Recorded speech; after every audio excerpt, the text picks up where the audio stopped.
All right.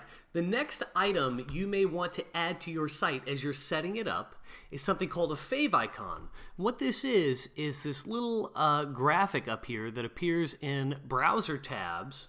And this also appears on mobile devices and that sort of thing. And it's sort of just another way to extend the branding of your website. I definitely recommend at some point once you have the resources that you add your own unique favicon to give your site a little bit extra flair. And I want to show you exactly how you're going to do that right now. So here we are. We're looking at the WordPress admin. Specifically, we're in the thesis admin part of it. We're going to go up here to the site menu and down to favicon.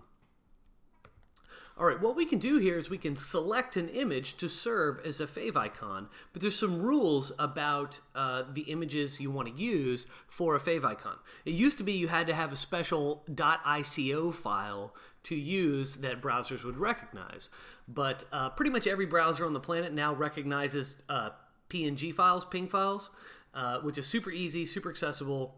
Everyone can create these, and there's a variety of tools you can use on the internet or whatever to create PNG files. But what you want to do is have one that has a square aspect ratio, because all the favicons are presented within usually a 16 by 16, 32 by 32, or 64 by 64 grid.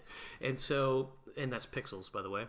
And so you want to make sure that your favicons are square, and I recommend composing them or creating them at a size of 64 by 64. That will give your favicon images a crispness and a clarity that makes them look really good and stand out.